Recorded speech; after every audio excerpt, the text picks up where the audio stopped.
അതിജീവിതയെ വീണ്ടും അധിക്ഷേപിച്ച കേസിൽ രാഹുൽ ഈശ്വറിന് നോട്ടീസ്. നേരിട്ടോ അഭിഭാഷകൻ മുഖേനയോ ഈ മാസം 19-ന് ഹാജരാകണം. തിരുവനന്തപുരം അഡീഷണൽ CJM കോടതിയുടേതാണ് നോട്ടീസ്. ജാമ്യവ്യവസ്ഥകൾ ലംഘിച്ചെന്ന് കാണിച്ചാണ് നോട്ടീസ്.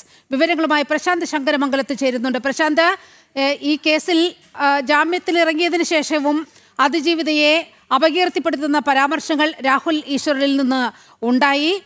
ഉടനെ തന്നെ ഈ ജാമ്യം റദ്ദാക്കണമെന്ന് ആവശ്യപ്പെട്ടുകൊണ്ട് അന്വേഷണ സംഘം കോടതിയെ സമീപിക്കുന്ന സാഹചര്യവും ഉണ്ടായി. ഏറ്റവും ഒടുവിൽ മൂന്നാമത്തെ അതിജീവിതയുടെ കാര്യത്തിലും സംശയം പ്രകടിപ്പിച്ചിരിക്കുകയാണ് രാഹുൽ ഈശ്വർ. വിവരങ്ങൾ.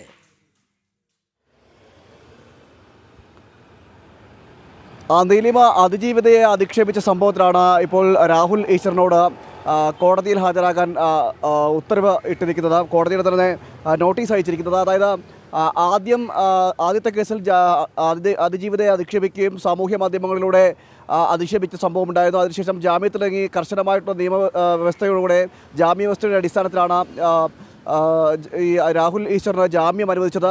തുടർന്നും ഇത് തുടരുന്നൊരു സാഹചര്യം ഉണ്ടായിരുന്നു. നേരത്തെയും ഈ ജാമ്യത്തിലിറങ്ങിയ ശേഷവും യൂട്യൂബ് വഴി അതിജീവിതയെ അധിക്ഷേപിക്കുന്ന സമീപനമുണ്ടായി. ഇത് ചൂണ്ടിക്കാണിച്ചുകൊണ്ട് അതിജീവിത കോടതിയിൽ പരാതി സമർപ്പിച്ചിരുന്നു. ഇതിൻ്റെ അടിസ്ഥാനത്തിലാണ് ഇപ്പോൾ വീണ്ടും ഈ കോടതിയിൽ ഹാജരാക്കാൻ നിർദ്ദേശം നൽകിയിരിക്കുന്നത്. തിരുവനന്തപുരത്തെ അഡീഷണൽ CJM കോടതിയാണ് ഇത്തരത്തിൽ 19-ാം തീയതി നേരിട്ടോ അല്ലെങ്കിൽ അഭിഭാഷകൻ മുഖേനയോ ഹാജരാക്കണമെന്നൊരു നിർദ്ദേശം നൽകിയിരിക്കുന്നത്. അതിജീവിതയെ അധിക്ഷേപിച്ച സംഭവം വീണ്ടും ഇതാകുന്നു. അതിൻ്റെ അടിസ്ഥാനത്തിൽ ജാമ്യം റദ്ദാക്കണമെന്നതടക്കമുള്ള ആവശ്യം നേരത്തെ ഈ പ്രത്യേക അന്വേഷണ സംഘം കോടതിയിൽ സമർപ്പിച്ചിരുന്നു. ഇതിൻ്റെ കൂടിയൊക്കെ അടിസ്ഥാനത്തിലാണ് ഇപ്പോൾ വീണ്ടും രാഹുൽ ഈശ്വറിനെ ചോദ്യം ചെയ്യാൻ രാഹുൽ ഈശ്വറിനെ കോടതിയിലേക്ക് വിളിപ്പിക്കുന്നത്, ഈ നോട്ടീസ് അയച്ച് വിളിപ്പിക്കുന്നത്. കർശനമായ ജാമ്യവ്യവസ്ഥകൾ നേരത്തെ ഉണ്ടായിരുന്നു. ഇത്തരത്തിൽ സാമൂഹ്യ മാധ്യമങ്ങൾ വഴിയോ അല്ലാതെയോ അതിജീവിതയെ അധിക്ഷേപിക്കുന്ന തരത്തിലുള്ള യാതൊരുവിധ പരാമർശങ്ങളും ഉണ്ടാക്കാൻ പാടില്ല എന്ന തരത്തിൽ കർശനമായ വ്യവസ്ഥകൾ നേരത്തെ നൽകിയിരുന്നു. ആ വ്യവസ്ഥകളുടെയൊക്കെ പാലിക്കപ്പെടുമെന്ന ഉറപ്പിന്മേലായിരുന്നു ജാമ്യം അനുവദിച്ചത്.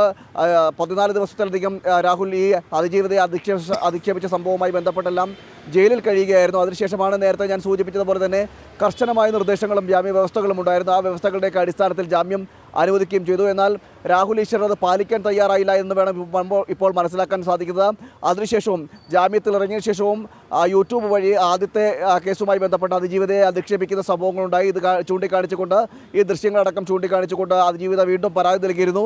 അതോടൊപ്പം തന്നെ അന്വേഷണ സംഘത്തിനും പരാതി നൽകിയിരുന്നു. ഇതിൻ്റെ അടിസ്ഥാനത്തിൽ ജാമ്യം റദ്ദാക്കണമെന്നതടക്കമുള്ള ആവശ്യം അന്വേഷണ സംഘവും ഉന്നയിച്ചിരുന്നു. ഇതിൻ്റെ കൂടി അടിസ്ഥാനത്തിലാണ് ഇപ്പോൾ വീണ്ടും കോടതിയിൽ ഹാജരാകാൻ, തിരുവനന്തപുരത്തെ അഡീഷണൽ CJM കോടതിയിലേക്ക് ഹാജരാകാൻ നോട്ടീസ് അയച്ചിരിക്കുന്നത്. പ്രശാന്ത്, അഭിഭാഷകൻ രാഹുൽ ഈശ്വറിന്റെ ജാമ്യം റദ്ദാകുമോ ഇനി നോക്കി കാണേണ്ടതുണ്ട്. കോടതി വിളിപ്പിച്ചിരിക്കുകയാണ് രാഹുൽ ഈശ്വറിനെ.